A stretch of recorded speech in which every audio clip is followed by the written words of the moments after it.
Welcome to the Learning Pines YouTube. We hope this video helps. In this video, I will explain how to use keyframes in DaVinci Resolve. Keyframes are fundamental for bringing your edits to life, allowing you to animate almost any property over time. Think of them as markers that tell DaVinci Resolve what a specific setting, like position or scale, should be at a particular moment. Between these markers, the software smoothly transitions the values, creating fluid motion and engaging visual effects. It's a powerful tool for precise control. Adding your first keyframe is straightforward.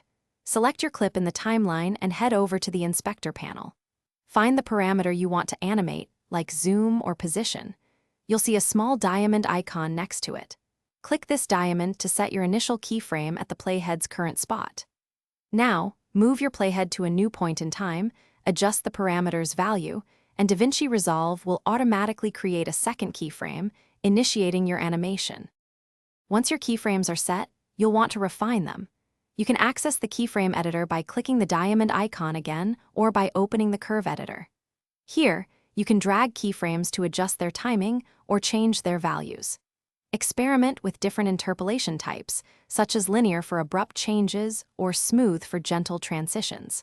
For even greater control, dive into the spline editor to manipulate Bezier handles, crafting truly custom and organic movements for your visuals.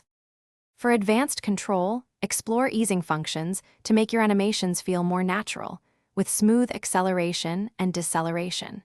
You can also save significant time by copying and pasting keyframes between different clips or even different parameters. Grouping keyframes allows you to manipulate multiple points at once, streamlining complex sequences.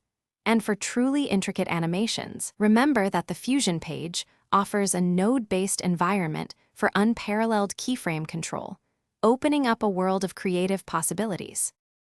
Thanks for watching. Consider subscribing if we helped you.